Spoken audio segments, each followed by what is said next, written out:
welcome back to another edition of the Spurs Chat podcast, where tonight we will be discussing Chelsea 1, Tottenham 0, another defeat at Stamford Bridge.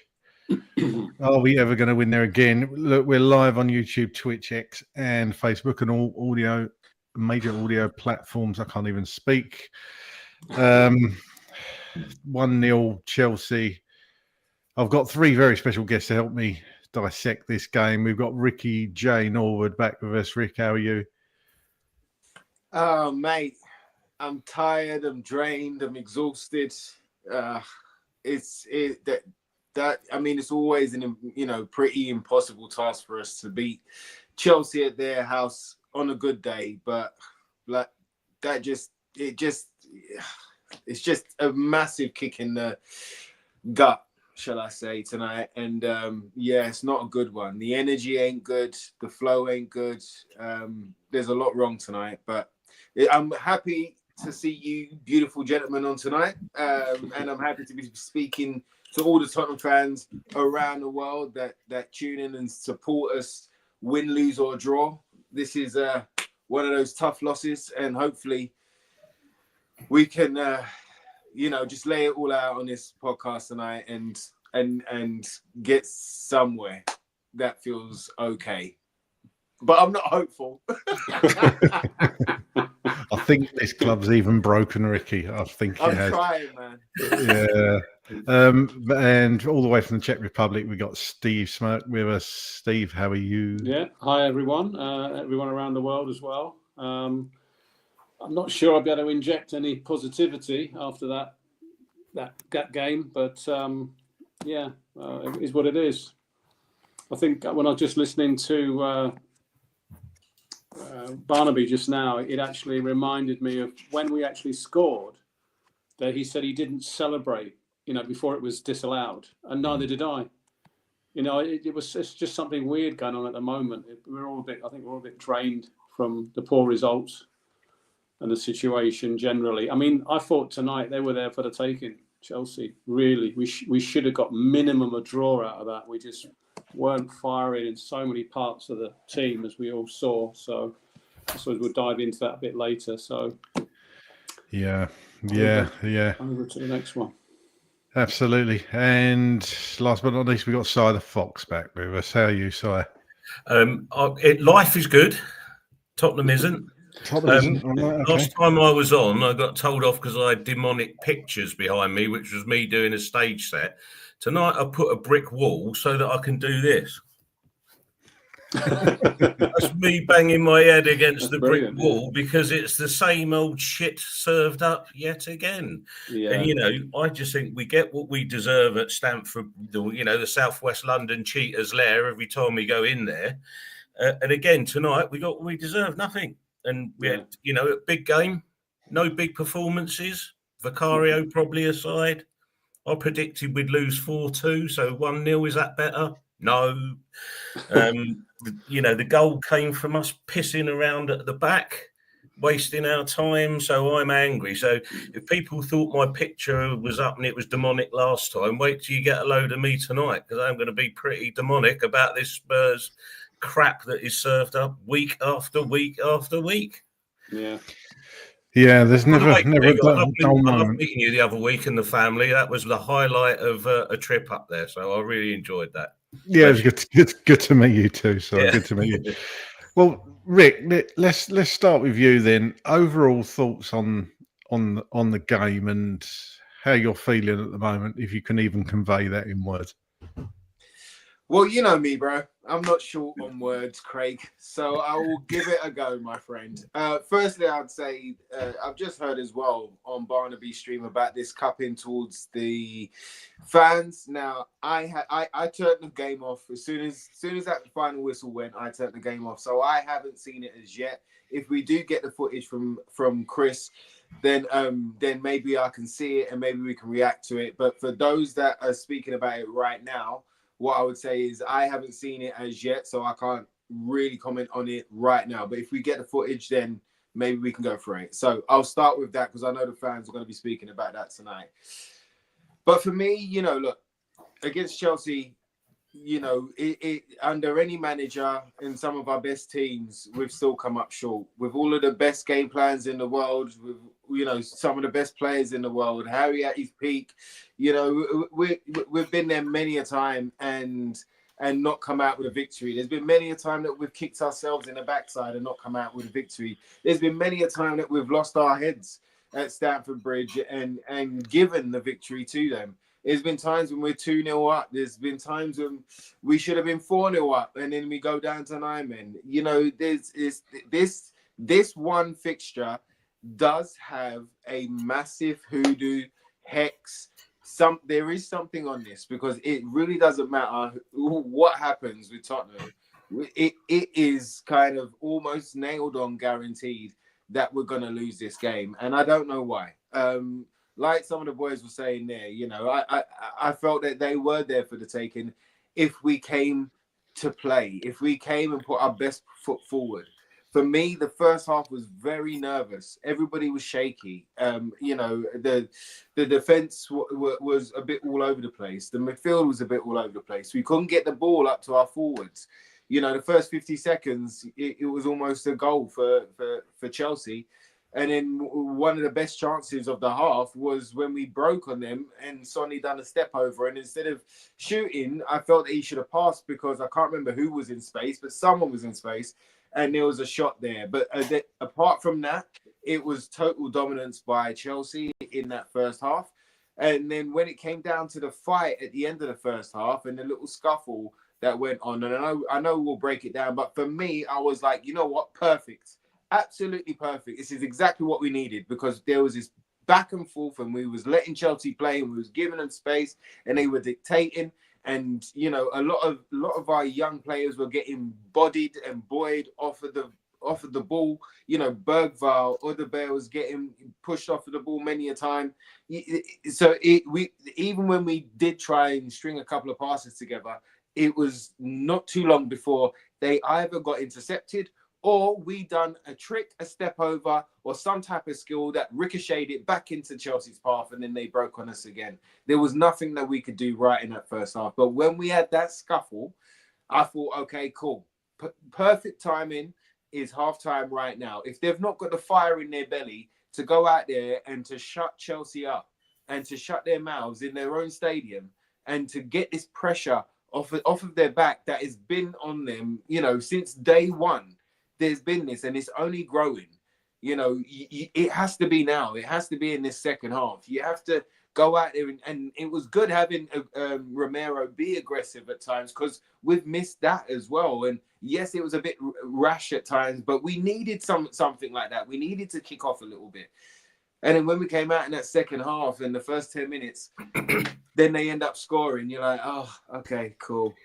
So it was a very disappointing game in the end. Very back and forth in the second half. You know, it was great. It was a really good goal from Sarr that was disallowed. Okay, fine. You know, and then we started playing towards the end of it.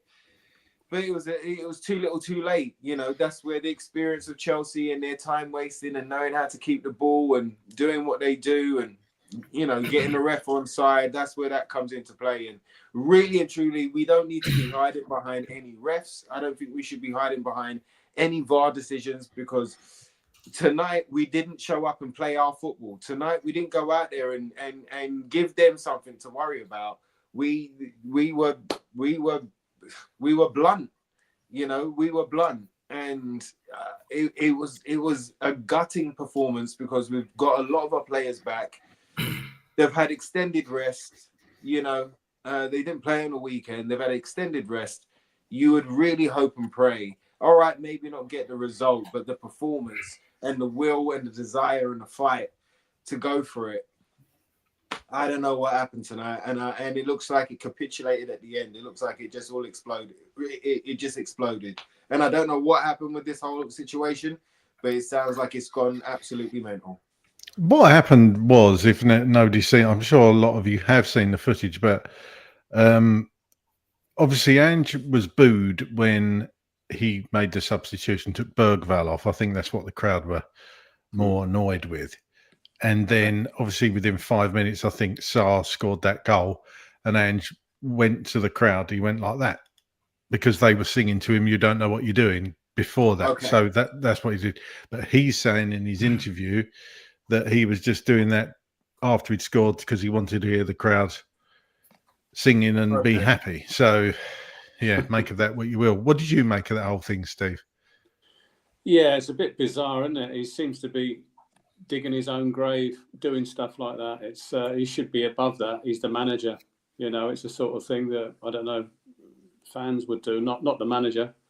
It's totally, you know, it's like he's just getting involved again, like he's done in the past, shouting out to the fan who called him out the other time. And yeah, I don't think he's not doing himself any favours. It's not professional, and it wasn't called for. He's like, I think he was doing it. I think he was doing it. I thought. Yeah, I believe so. Yeah. You know, I don't want to kick a man when he's down, but I think he knew exactly what he was doing, and the goal was disallowed. Sadly. Yeah, unfortunately, very typical. So wait, let me just for me, because I didn't see it. So what you're saying is it was almost like, so he was getting booed for taking off Bergvall, as in 100%. Like, you don't know what you're doing, by taking him off, almost like that Lucas situation, like with Nuno.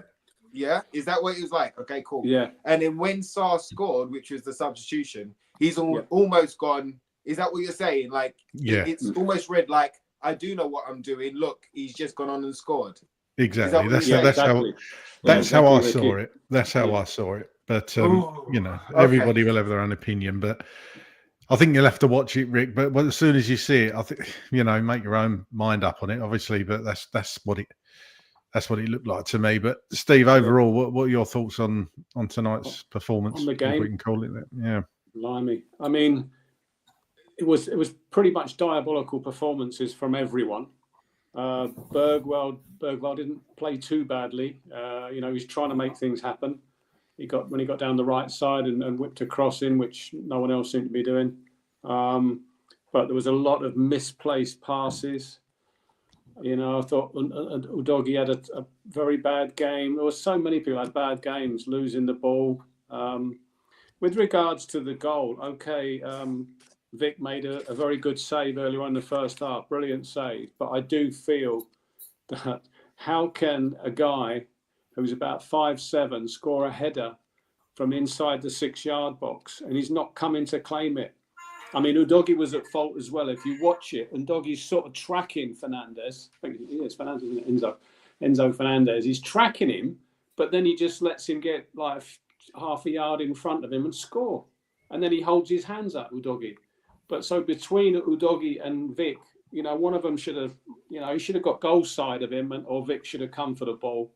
So, but to be honest, I'm actually coming over for the Frankfurt game, and I wish I hadn't booked the hotel and everything now, because I was hoping that, as I said to Chris earlier on in the week, that, you know, we needed this as a bit of a springboard. If we'd have just at least nicked the draw and then go on and hopefully do something against Southampton. But it's really poor, isn't it? It's really dross. It's in all departments. You know, Vic in the first sort of 15, 20 minutes, like most fans, I had my heart in my mouth. Every time he got the ball, he looked nervous. He was making everyone nervous around him.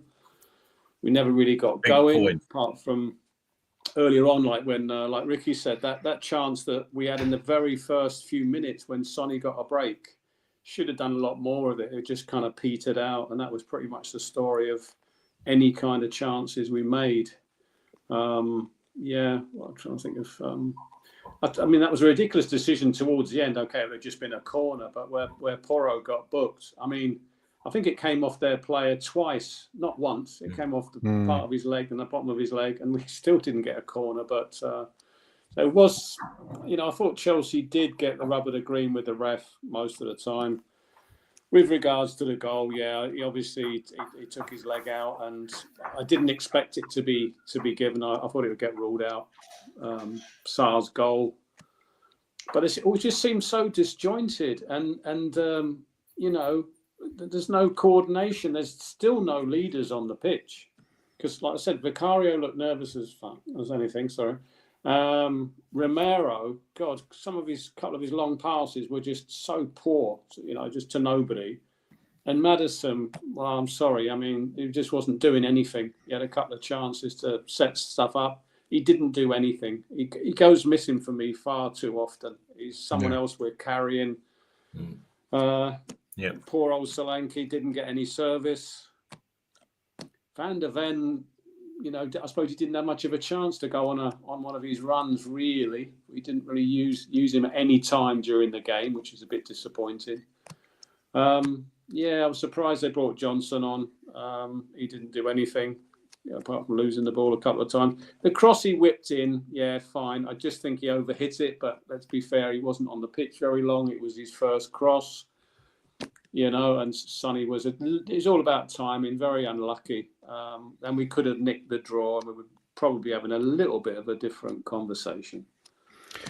Yeah, probably wouldn't have deserved it though, in my opinion. No. I thought we could have done, but not. It's not that deserving. We wouldn't have. For people asking where Chris is, Chelsea's a bit of a difficult place to get away from, and certainly somewhere safe this time of night for Chris to sit in the middle of a street doing a podcast. So he's asked me to host tonight. Probably doesn't feel like doing it, which I'm sure everybody else doesn't want to really talk about it again. I seem to be on more defeats than victories when I'm hosting. I think I'm a bit of a bad omen, but there you go.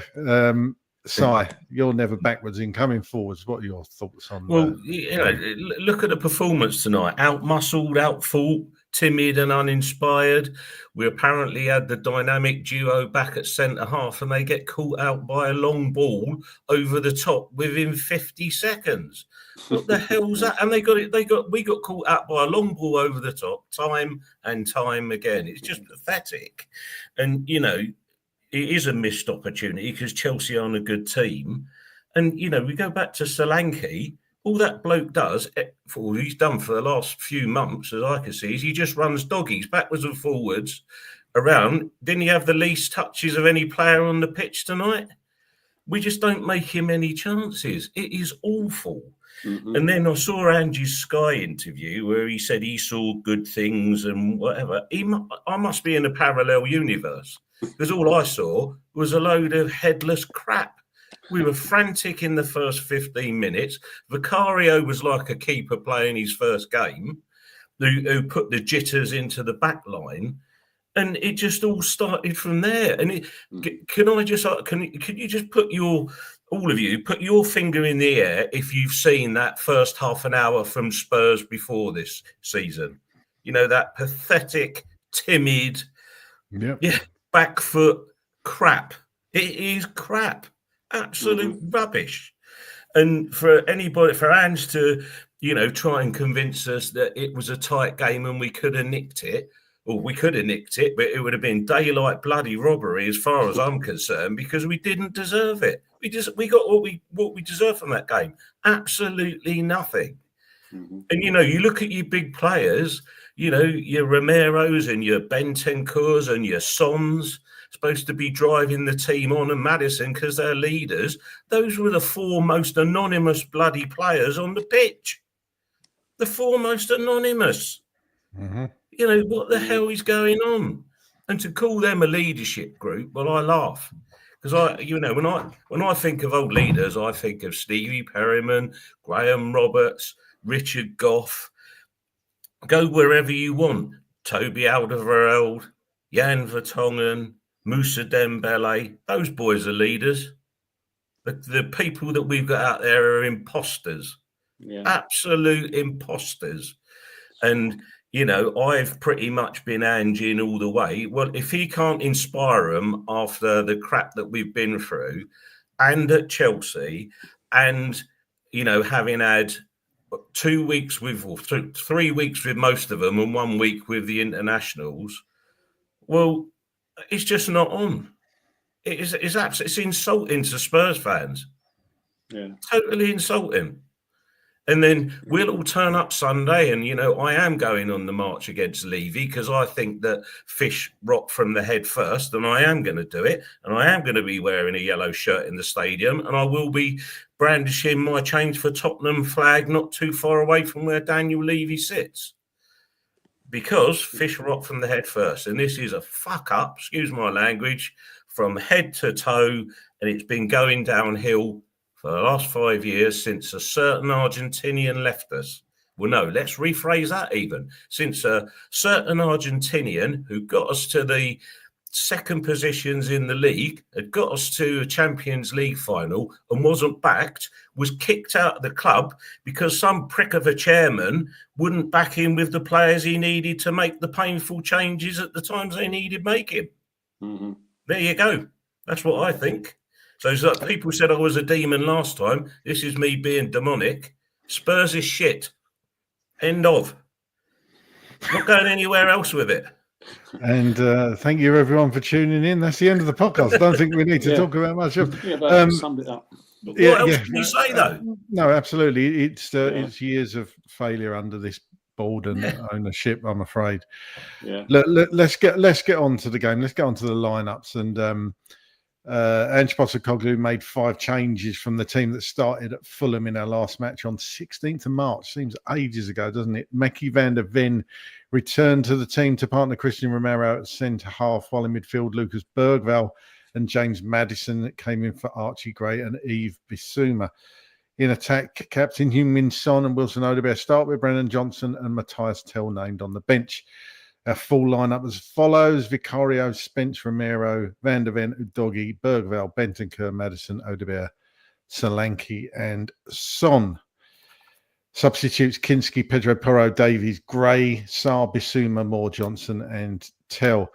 Ricky, what did you make of that lineup? Because I must admit, I was actually quite excited to see that lineup. Obviously, we had Kulusevski missing, still injured, and obviously we know about Danzo and Dragushin being injured. But apart from that, that's pretty much, I would say, a full strength team, isn't it? And I was hoping for a lot better tonight. Yeah, me too. Me too. My sentiments exactly.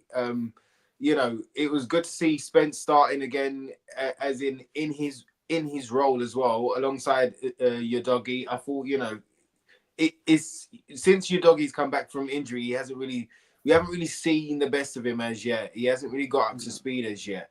So with the time off, with training, with getting back into the team, I was like, okay, cool. Spence on one side, Udogie on the other. Seeing Romero and Van der Ven finally together, it was exciting. I was worried because it is Chelsea, and it does seem like the hoodoo and the voodoo.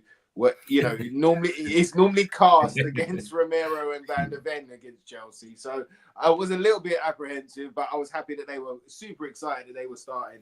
And then you look in the midfield as well, and you're kind of going, all right, and cool. The only one we're missing is Kulusevski, like you said. But Maddison should be able to do a job in there. We should see these guys, go in at full tilt, 100 miles an hour, giving 100%, doing the pushing, doing the game plan, doing the overlaps, doing all the things that made Ange Ball exciting and good to watch, doing all of the things that gave me belief in the system and in the longevity and in the long run vision of what Ange Ball could be. And I was really expecting that type of energy tonight. I kept him back, Odobert, who done well at the under-21s. Tell on the bench, you kind of going, all right, and cool, there's a nice option there. We've had options for the first time in a long time. So when I saw that, I was excited. I was like, all right, and cool, let's go. Let's have it. And it like we've already kind of mentioned, it did seem very kind of nervous in that first half and a bit disjointed. And, I just wanted more. I wanted for the team and for Ange and for all of us, like a bit of a pressure release, because it seems like we're all under pressure, all of us. Every time we make a tweet or a comment or every time we have a conversation with our own Tottenham fans, it's always on the edge. It's always very kind of like angry. Everyone's angry. And a performance tonight would have really kind of let some of that pressure out and given us some momentum going in against Frankfurt next week. Mm-hmm. There has to be a performance against Southampton coming up and a response coming up, on the weekend. But, you know, tonight was a great opportunity for everybody being back, a little bit of an extended run. Romero got 2 games for Argentina during the international, so you're going, okay, cool. Hopefully he's back to his rhythm, a little bit closer than he was when he left. You know, so you know, Van der Ven's had extended rest. It was one of those where we was just expecting more. I just want to know, where has this Ange ball gone? You know, it has gone missing. You know, all of the things that I was excited about. It's like everybody's got that, you know, from Men in Black. You know, remember that little kind of device they had, and they flashed it, and then everybody kind of forgets what just happened. It feels like they've all been kind of mind blanked, and they've forgotten what the system is. Like, when was the last time you saw an overlap?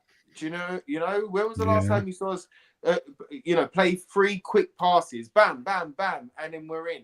How many times when we were in our flow, when everybody was on it, and when everybody, you know, was fit and able, it was phenomenal to see. It was exciting to see, and especially after, you know, some of the football that we have seen over the years. But where was it tonight? Like, we had most of our players back. Yeah. You know, like, I just don't know, man. That's what's really disappointing about tonight's game. And it's again, it's just more pressure. Instead of it relieving pressure, it's put more pressure. Now on Ange, you know, if he's biting back at the fans, that's one of the things. When we got him, right, when we first signed him, when we was all looking at him on YouTube and doing our own little research, even the Celtic fans said that he did bite back. He bit back with the journos up there, and he bit back, you know, with the fans, because they were doubting him at times. And you're absolutely right. It's not right. It's not professional, and it's not helping him.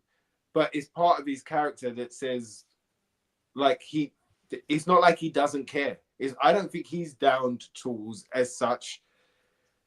You know, he does care. Otherwise, with all of this pressure that's been heaping on him, like game after game after game, and yes, some of it is his fault. Yes, some of it is the injuries and the circumstances. Yes, you know, all of the bumps in the road. But there's not much for us to cling to when there ain't, you know, there ain't no excuses for want of a better word. Yeah, we kind of run out of them, haven't we? I mean, these couple of stats here. Tottenham have accumulated just 0.88 XG across the first halves in their last 4 Premier League London derbies. I mean, that's terrible. And Spurs have failed to have a shot on target in the first half of back-to-back Premier League games for the first time this season. There you go, Craig. It's exactly like wasn't we at the top? Craig, you're the stat man. Come on, I'm not going crazy. I haven't been mind blanked. Listen, wasn't we at the top of the table for all shots, assists, the you know what I mean, like goals in games, the like whole lot. Yeah, the whole lot. Then yeah. what? Tell me, boys, come on. Like what have they just got the weight of the world on their shoulders and they can't pull it off? Or, what's going on? I don't know. I don't know whether. I mean, some people would say the players have stopped playing for the manager. I don't know. Let's hear from Ange. A short clip from Ange. Yeah, afraid we have to. Thanks for joining us. 1-0 win against us in the end. What were your thoughts? Yeah, tough game. You always know it's a tough game coming here, but I thought it was tight. Yeah, we had to fight hard to stay in the game, which I thought we did well. You know, Vic's made a great save. I thought we defended well, but we were still always a threat.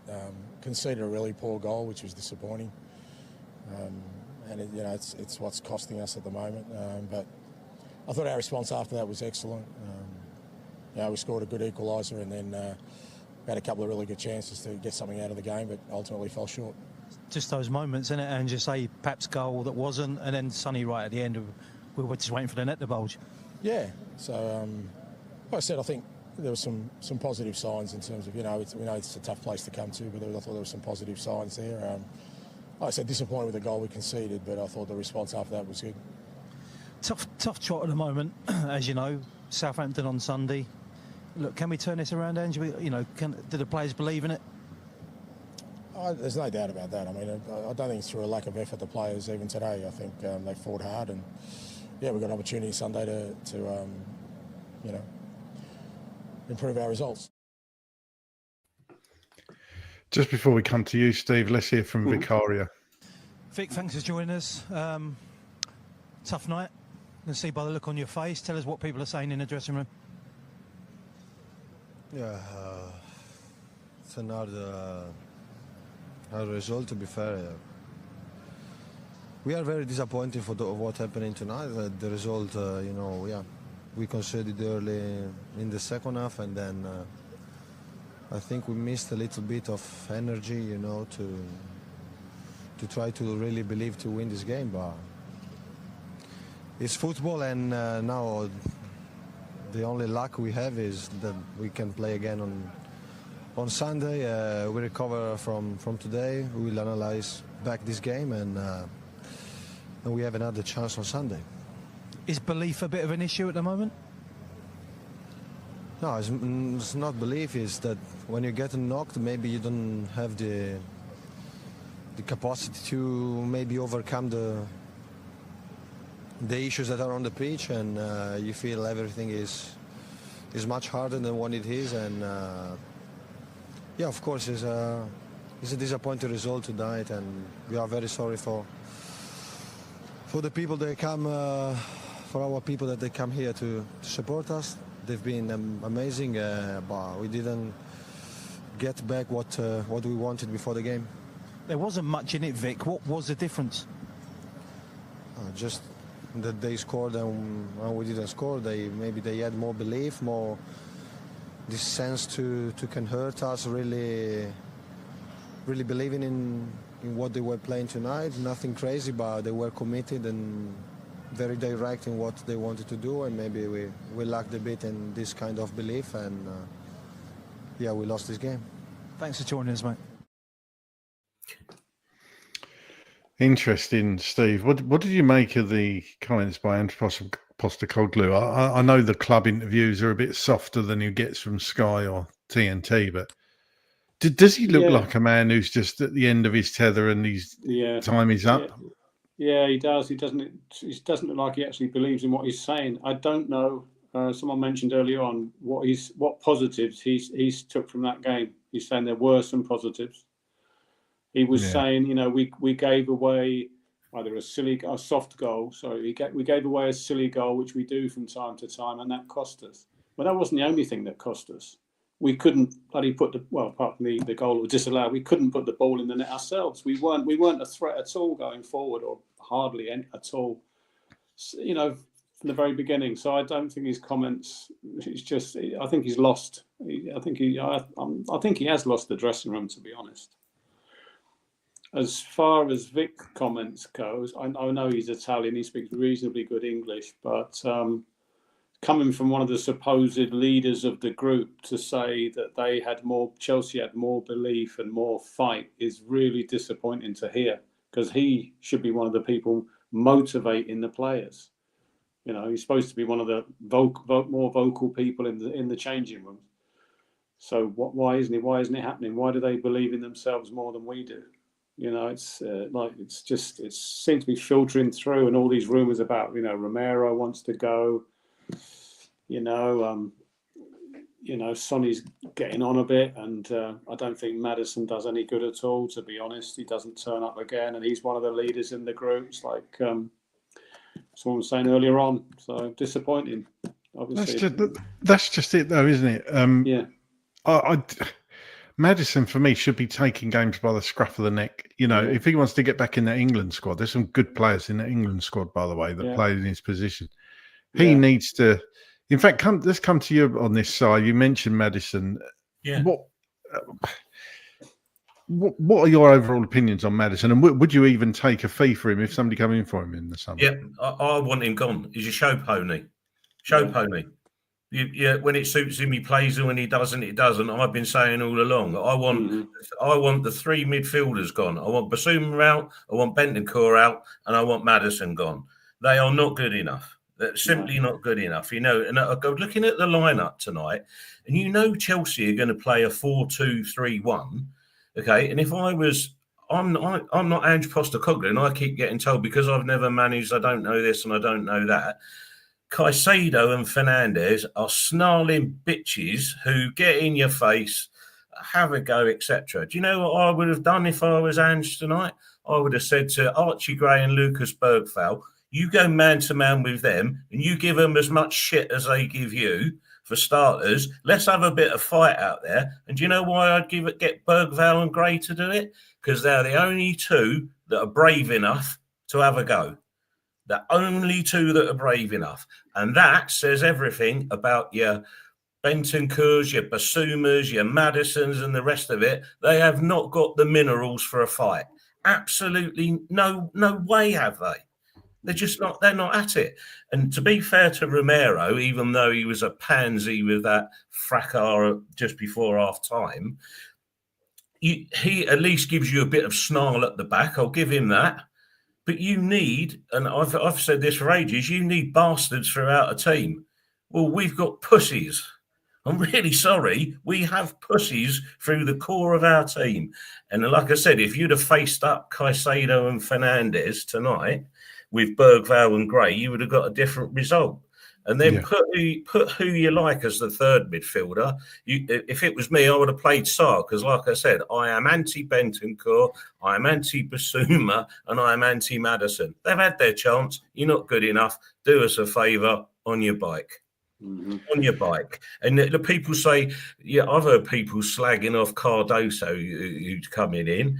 Well, don't slag him off when we've got players in our team that aren't good enough. You can't have a go at somebody else's player when our ones aren't good enough. It's just not. It's just not on you. And you know you're going to have a battle at Chelsea.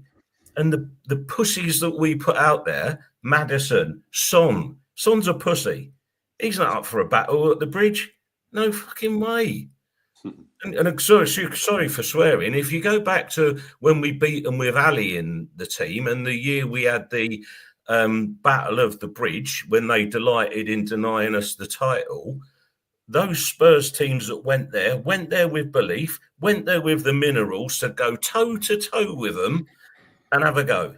I'm up for that every time. And if you're telling me that those youngsters wouldn't have done that, I don't believe it. I really don't believe it. And for me as well, everybody, Sonny, look, I love him, Spurs legend. I would give him my heart if I could. But at the moment, you ain't cutting it, mate.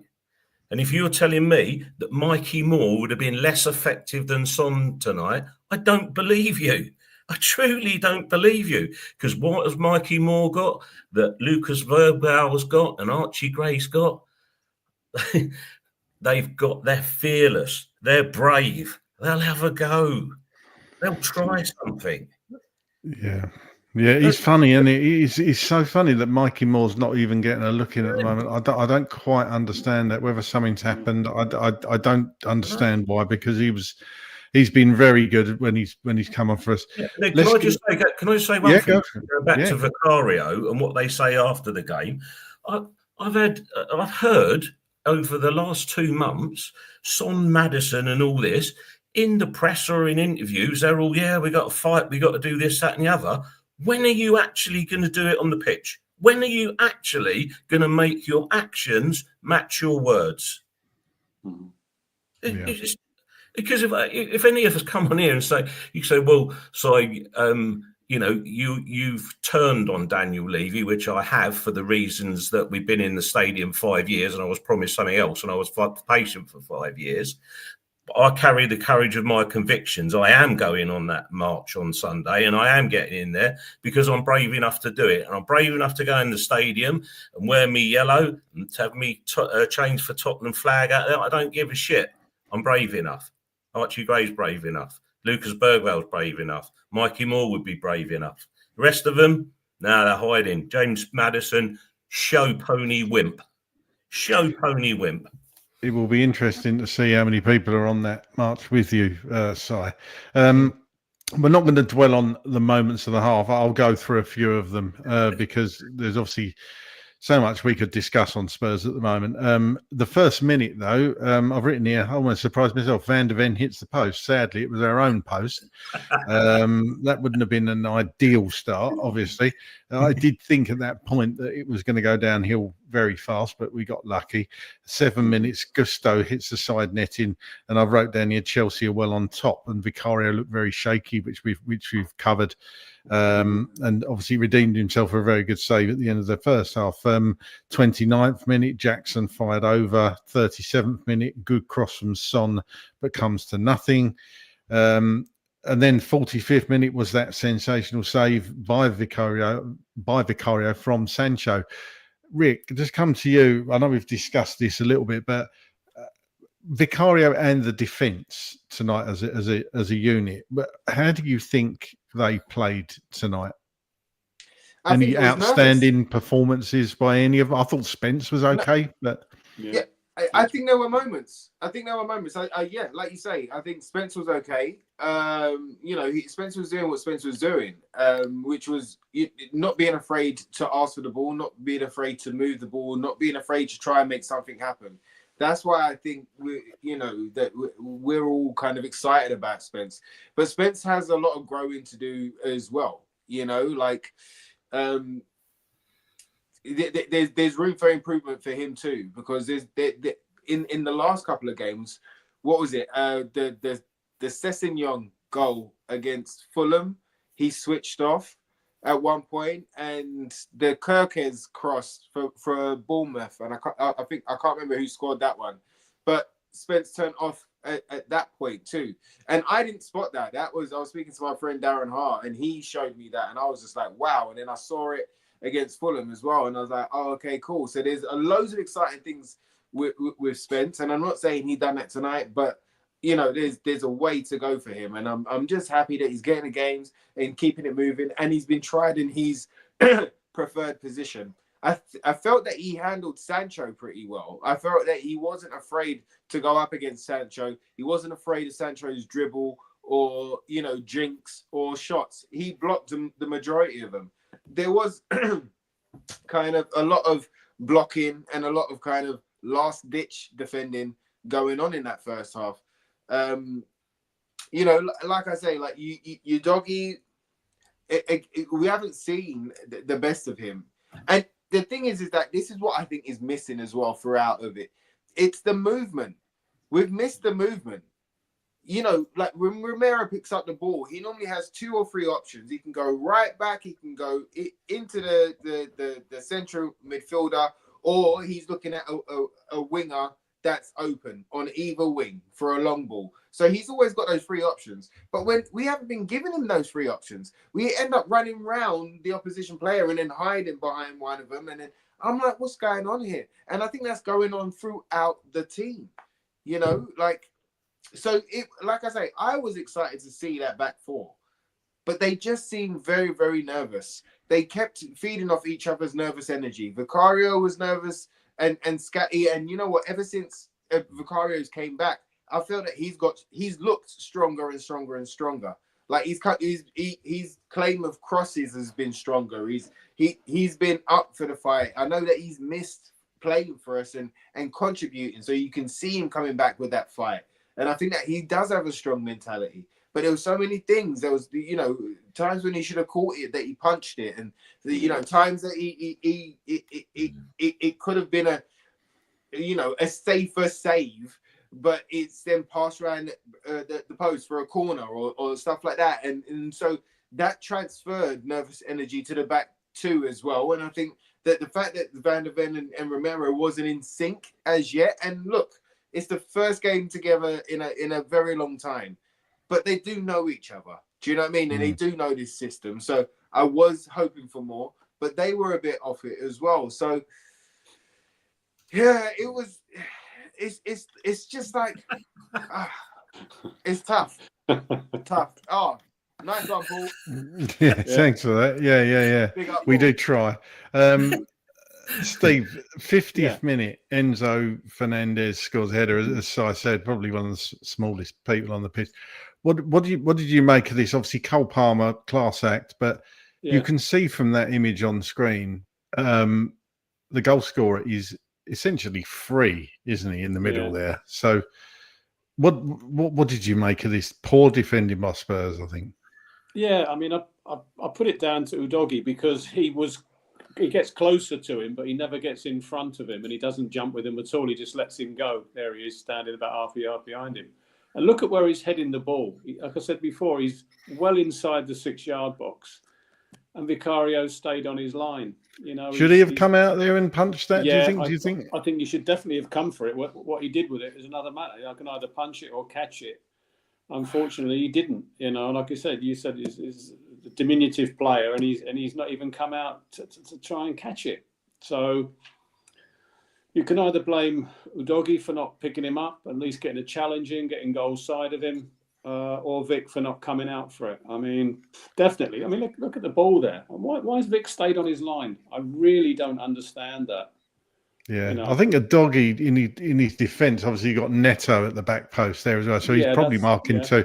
I think going back to this first image, you could argue Van der Ven should be a couple of yards this way, but it's probably being harsh. It's just poor. Yeah. I think it's poor in the first place to let Cole Palmer have that much space to get a cross in, to be honest. But, definitely. It's not being closed down. Craig, can I make a point on that? Of course, yeah. Go on. You go back to the first picture. So this one, right? This is under 11s football, right? Look at how close your two centre halves are together, and look at the back post where there's one defender and two players. Can you go to the next shot, please? Right, now look where Romero and Van der Ven are. Look at them. Look. Standing together. Yeah. And then if I can just go back to you guys in the panel, have you seen us concede any goals this season for our right back position or our left back position where one of the fullbacks has got two players to deal with? I do believe there's a good sample of that happening time and time and time again. Yeah. So apart from us guys who know nothing about football and sit on this podcast just pontificating about what we see, that to me is schoolboy defending. And we're paying, if you add up the salaries of the coaches at Tottenham, 10 million quid to produce schoolboy defending. It's absolutely shameful. Shameful. Yeah, it's pretty bad. It was pretty bad. You guys, have you seen goals this season where it's 2 against 1 on the back stick? Yeah. And they usually comes down our right hand side as well. But it happens the other way around as well. Yeah. Well, of course, I remember a goal when Spence was involved when he was playing at left back, and I can't remember who it was against, but he had 2 players on him when he was at left back. It's the same goal. Yeah. And if you and your coaches can't see this, then we just might as well go and burn 10 million quid in the club car park and just let the players do what they want, because they could do no bloody worse than what they're being coached to do with crap like that. Yeah. Well, a couple of minutes later, obviously Chelsea had the ball in the net again, but it was ruled off to just offside Caicedo. It was a fantastic strike, to be fair. That would have made it 2-0, would have been worse. 64th minute. This is the incident, Rick, that we were talking about. Bergvall and Odegaard were replaced by Pat Matasart and Brennan Johnson, and the Spurs fans sing "You Don't Know What You're Doing" to Ange. And then we had the Sarr goal ruled out for a foul, which it was a foul. And he gets a yellow card. Ange cupped his hands to his ears and waved at the Spurs fans. I know you haven't seen it, Rick, but were you surprised? Let's take it back to the substitution. Were you surprised at that point that Bergvall got took off? And I think Odegaard didn't have one of his better games, but certainly Bergvall, probably in my opinion, should have stayed on the pitch. What did you make of that substitution? For me, I think they were the right substitutions, and I'll tell you why. Bergvall had, like you say, had more incidents of trying to drive the ball forward and trying to make something happen, trying to put a cross in or trying to make a ball forward. But there was many a time that midfield ate him up with their strength alone. I don't know if you've seen Caicedo's legs, but they're huge. They're tree trunks, right? And And, you know, Enzo Fernandez, another World Cup winner, who's a phenomenal midfielder with strength as one of his attributes. And I think that at that moment, there was just too many times where Bergvall was getting moved and bodied off the ball, like shoved off the ball or just moved off the ball, and being able to take that and then turn us. So I think that's why Bergie came off. And it was the same with Odebear. He couldn't get in. Every time that he got the ball, he tried to make a dribble. He couldn't get beyond the guy, or he couldn't find the space to do it. Or the times that he done it, he almost tripped up on the ball. And sometimes, you know, basically he'd lose it, and then we'd have a counter attack.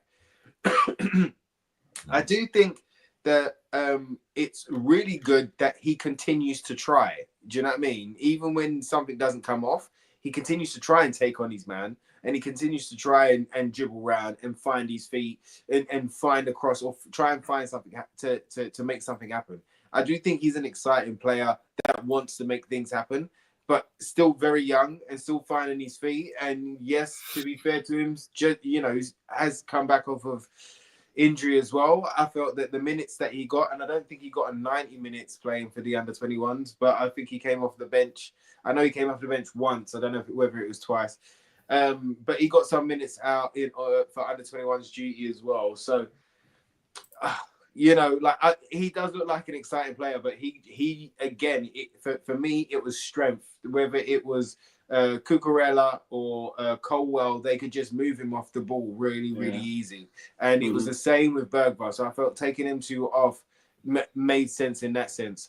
I think there was a lot that they could have taken off, though, to be fair at that point. You know, because we did need to make something happen. We did need a change in the game. And to be fair, there was a bit of a reaction when Sarr came on. You know, there was a change in midfield. There, you know, and some people, I know, I love my team. I can't help it, but I really believe that there's a really good player in Sarr, another young one. I think that if he can just put his attributes together, and if he can just make certain things click, maybe get a little stronger himself, I think that there's a great player in there, like and an all-round midfielder in there. He's got energy, he's got good vision, he has got tenacity, he's got will, he's got drive, he's got fight, and it's the reading as well of the games. And when he plays well, you can see what he can do, but he just hasn't been able to string together like 3-4 games where he's played well consistently as yet. And that's why I think he drips in and drips out of the team. But I think there's a lot to come from Sarr. So we did see a reaction. We did see a reaction with those substitutes. So I don't think they were bad substitutes, to be fair. 68th minute, as I say, Sarr scored that goal. Great finish, backing up what Ricky said. I think Sarr did add something when he came on. I think he did. It's a bit weird actually seeing him get a yellow card. I didn't think VAR could say yellow card, but apparently in that situation they can. 87th minute, Van der Ven and Maddison are off for Tell and Porro. Personally, I want to see more from Tell. I know he only got a few minutes tonight, but I've still not seen enough from Tell to think we should be buying him in the summer, but that's a debate for another podcast perhaps. 89th minute, the game was 12 minutes overtime by then, but Johnson crossed, the one we spoke about earlier. Son shot, good save by Sanchez. And then a few half chances by Spurs in the 12 minutes of added time, but really came to nothing. Steve, before we move on, I have actually got Ange's presser to show the front line as a whole. Who in the front line? We've covered the defence and midfield, but who in that front line had a good game? And do you think... None of them. Well, personally, I don't think any of them played particularly well. I don't think Son was very good. Solanke, no service, but he had very few touches, probably the fewest in the whole team. What was your opinion on the Spurs front line tonight? Absolute rubbish. They really were absolutely. It was poor. It was so poor. All of them. They just don't link up. Nothing was produced. They just get themselves isolated. They always seem to be marked by at least two players, each one of them. So there's very little chance to overlap or go on a run, or they don't seem to link up. And when they do, like Sonny had a couple of crosses, or Maddison was linking up. The final ball was terrible. You know, they can't seem to play a simple bloody ball. So yeah, disappointed in the front line again, which I have been for most of the season. You know, we just don't look like scoring. You know, from the very first 15 minutes, I thought, oh, here we go. We're not, because it's not so much even that Chelsea were attacking. It's just when we got a couple of half chances, it just peters out. And you think, oh, here we go again. We don't look dangerous going forward, like Ricky was saying earlier on. What's happened to Ange Ball? This fast-paced 1-2s, getting into the box, getting round the back. It's just not happening. That's the key, Steve. That's a really good point, actually. We don't look dangerous. Absolutely. No. We do not do. We just look so weak. Absolutely. Yeah, exactly. That's a really good way of saying it. Look, let's hear from Ange. This is Ange's presser after tonight's game. Tom.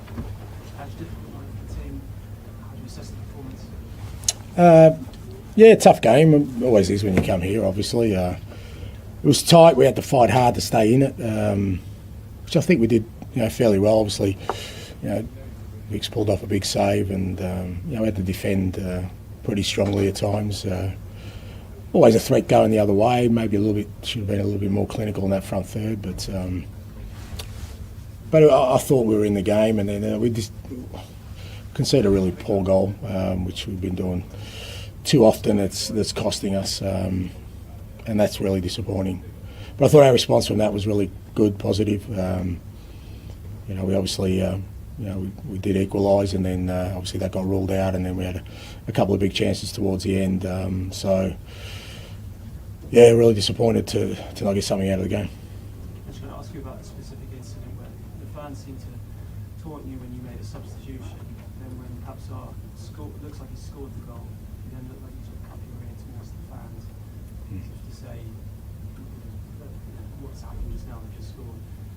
Now as it's ruled out, can you just talk us through your thinking? Jeez, mate, it's incredible how things get interpreted.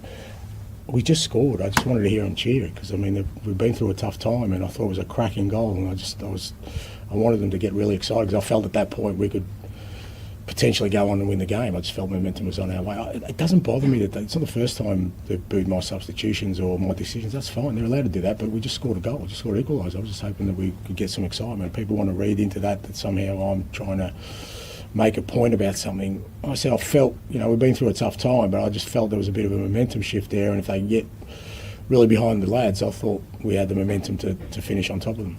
You don't feel that is in danger of alienating the fans, putting them on the back foot? Oh, look, John, you know what? I am at such a disconnect with the world these days that who knows, mate, maybe you're right. I don't know, but that's not what my intention was. Did you think it was a foul? But see, that's the problem. Whether I think it's a foul or not, what does it matter? What matters is VAR was called in for clear and obvious errors, right? I've said this a few times already. We all sat on our couches last night and watched an incident where I reckon if I did a poll in this room, I said after the first replay, what did you think? How long did it take tonight? 6 minutes for a clear and obvious error. Like whether it's who cares if it's a foul or not? There's so many incidents that are very similar out there. Now they're saying, oh, well, this becomes a goal, but what does it matter? What's the point of having a referee then? Like clear and obvious to me is you go to the screen, you see it, oh my God, I've missed that. Let's go. Standing around for, but we're all, not me, because I'm very vocal about it. Everyone accepts it. It's going to be refereed by AI pretty soon. Like I said, we may as well dispense of the players at some point. Some kind of come up with a genius way of just having a game of football with no participants, because referees aren't refereeing. Like I said, to me, if anyone believes that when VAR was brought in that we would be sitting around for 6 minutes with a microscope, it's irrelevant whether it's a foul or not. It's totally irrelevant. And they're going to say, well, we came to the right decision. But that's irrelevant because there's so many other decisions out there that are always line ball that will do that for everyone. Now, Jared Gillett was on VAR tonight. Maybe if Jared Gillett was on VAR last night, it would have been a different outcome. Because, again, it comes down, I guess, to everyone's interpretation. But I don't like it, mate. I never liked it. I don't see how it's benefiting our game. I don't think anyone would have complained tonight if we just went with referees' decisions. You get some good, you get some bad, you get on with it, but the game finishes in 93, 94 minutes. The game flows instead of us sitting around and doing what, I don't know. But like I said, I think that's one bit that won't get misinterpreted by me. I'm pretty consistent with my stance on it. And if the fans didn't only boo, they did sing, some of them saying you don't know what you're doing. It was quite clear. That's the first time I've heard them sing that at you. Did that hurt? Again, Matt, like, I don't know. It just doesn't. It doesn't affect me. If that's what the fans feel, and if they feel that I'm not doing a good job, then they've got every right to express it. They pay their hard earned. They follow the club. They're the ones that will be here long after I'm gone. So it doesn't affect me. What I kind of try and focus on is the things I can control. I can't control fans. I can't control many things, but I can control our football and the way we play and the way we conduct ourselves, and that's what I concentrate on. Okay. Thank you. Thanks. Yeah. So before we move on to discuss Southampton, anything to say about that? I'm growling at that because he says that there's things he can have control of. Well, he's obviously not controlling his players because they're not doing what he's asking them to do, are they? Is that Ange Ball we saw tonight? And I thought I heard a guy in a press conference yesterday who I'd just seen on the screen again then, can't remember his name, but he said yesterday we're going to go to Stamford Bridge and have a go. Really? That was having a go tonight. That was having a go. Jesus Christ. You've got a different interpretation on it than me. And there's loads of people in the chat saying, oh, sack him now, do this, that, and the other. There's one reason why you won't get sacked now. And if everybody can't see through this, then I'll be amazed. Whilst all the flack is going to Ange and what the players are or aren't doing, who's not getting looked at? Who's not getting the dog's abuse? That might be a certain bloke called Daniel Levy. Ange is taking all the heat for him. So I am that bloody cynical about it now. And, look, goodness knows if we win, if we get through the next round and the next round, okay, that's great.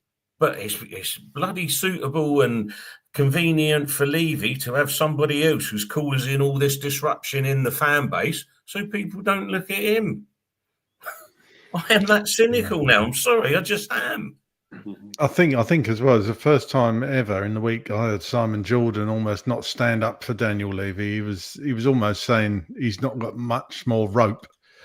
I was paraphrasing, but yeah, it's not good at the moment. It's not good. We're looking for obviously what we all want, happier times and happier things, but it seems to be doom and gloom, doesn't it? Perhaps, Rick, Sunday won't be doom and gloom. We've got Southampton, who are the poorest team in the league. We're at home. We've got to beat Southampton, haven't we? We have to express ourselves, Craig. I mean, and the thing is that it's going to be a hollow victory as well. Like, even if we do win, it's going to be a hollow victory as well because of tonight and because of what the sentiment and what the energy is right now. We need responses and we need performances, but we've needed that all season. The thing is with Ange, you could see right at the top of that presser, he looked broken. He looked like another manager that has been, destroyed. And I don't think at times we've helped him as a fan base, and I don't think at times he's helped himself. But he did have some points. I think he had some points about VAR, and I understand the frustrations, and it's tough to answer questions like that, about responding to the fans and stuff like that. You don't know what you do in that song and shit. It's tough to answer these questions, and he's doing it week in, week out, like the same questions. I watched his press conference during the week, and it was a lot of the same old. And there's only so many times that he can regurgitate a new story or come out with something. But it's not about what he says anymore. It's not about what any of those players say anymore. We've waited. We've been patient. We've understood, a lot of us, Me. I've understood. You know what I mean? And me. I'm on your bus, Rick. I know you are. But do you know what I mean? Like, we've given the patients, we've gone through it. There has to be a payoff. There has to be a response. And there has to be something for those that are trying to back him and are trying to look forward and are trying to see the vision of what he wants this Tottenham team to be. You've got to give us some evidence as well to cling on to. You've got to give us something so that we can go, look what we've done against Chelsea. Do you know what I mean? Who's done that? You know, we could have been rejoicing him tonight, and it could have been so different going into Southampton. Southampton, again, would have been a hollow victory, but it would have been 2 victories on the bounce going into our European games. What a difference that would have made. But it's not just the result. Tonight there was a lot of bad performances. We can't really talk about VAR because, like you were saying, Steve, how many shots did we have on target? How many times did we make that keeper like worry? And he's not the greatest of keepers. Even Chelsea fans don't like him. Do you know what I mean? Like, Rick, look at the Horlicks he made of Sarr when that goal went in, under his arm and everything. We didn't even test him. No. So then, would you do it again? Like, you'd straight away do a Dearman, wouldn't you? You go, give me the ball, let me whip it. Do you know what I mean? You know? There was one of the crosses that he spilled as well. I think it was from Son. It was a mishit cross, maybe someone else, and it wasn't very strong. And he spilt it. So why weren't we taking shots against such a keeper? Who's analysing these things? Sorry, I've jumped into Ricky's. Absolutely. It's good, Steve. Ricky, give me a score prediction for Sunday. For Southampton, I'll go 2-1. I'll go 2-1 Tottenham. We're more than likely going to concede, so I'll say 2-1 Tottenham. For me, it's not. You guessed it. Actually, the result is really important because we can't lose against Southampton. Ange can't lose against Southampton. The boys can't lose against Southampton. We need a performance. We need some momentum, even if it's very little, going up against Eintracht Frankfurt because they're a very dangerous side. They're a very efficient side. They know the way they play. They haven't got outstanding names, but they're all very good in the positions that they've got. They're all very dangerous. They're fast. They're technical. So we need something going into that. We need the fans, every single fan that's going to be lucky enough to see us go up against Eintracht Frankfurt, whether it be home or away, to be joyful, to be hopeful, to be ready for the fight, to want to go to the next level, to want to go to the next round and to go on to win this thing. We all need something right now from Ange and the boys. So my goodness. Sorry. We need a 2-1, 2-1. We need a win. I know what you mean, though, Rick. That would kind of feel like an empty victory because we expected to win, but a win has got to be better than a loss, isn't it? But it's got Steve, I know. Yeah, absolutely. Steve, I know it's very late in the Czech Republic. Thanks so much for coming on. No, you're welcome, give us your brief thoughts on the Southampton game Sunday, and give us a Southampton score game. Well, like Ricky said, it's a must-win game, but it'll be a hollow victory all the same. I mean, how would it look if we put 4 or 5 past them? Maybe give the boys a bit of I don't know, a bit more positive energy, and the fans as well. But personally, I think they're going to play a low block, and it'll be very difficult, and we'll play our usual crap. So we might just nick it 1-0. 1-0. Okay. Yeah. Thanks, Steve. And After tonight's performance, I'm sorry. It is difficult, isn't it? It is so difficult at the moment. Southampton Sunday. Give us a score. I shall be there leading the charge against Levy and calling him out and I'm going to be giving him shit on Sunday. I really am, because I've had enough of the bloke. I think we will beat Southampton quite easily, because don't forget that Maddison and all those boys, flat track bullies, so they might get themselves up for that game and have a couple of goals themselves, because you don't need any balls to play in that match. So I think we'll win by 3 or 4. I really do. Good. And then the are you going to the Eintracht Frankfurt game, Craig, at home? No, I'm not. No. Oh, no. okay. Obviously, but I am hopeful for that. To be quite honest, don't know why, but I think we could be all right in that. I'm making a stand, Si, actually, because I thought it was a bit disgusting that the club decided to categorise that as Category C when they could have easily filled that stadium. Because I don't know whether it is going to be fully full, but they could have kept it at the same price as the previous game. I think it's disgusting. I agree. Family of four, it would cost us 320, 330 quid to go and watch that shit. I'm sorry, I'm not paying that. So. No, I'm with you all the way, mate. But I just think we will say, our wimpy, limp-footed heroes will turn up and beat Southampton because we're flat track bullies, and then that will give us a bit of confidence for the Frankfurt game. But where do you stop with this team? Just one other note I made on the game: do we actually have anyone in the club who can take a corner and beat the first player at the near post? We could do a full podcast about that. It winds me up. Unbelievable, isn't it? And do you know the other thing as well? I hear everybody taking the piss out of the South London Rovers down the road from us and their corner stuff.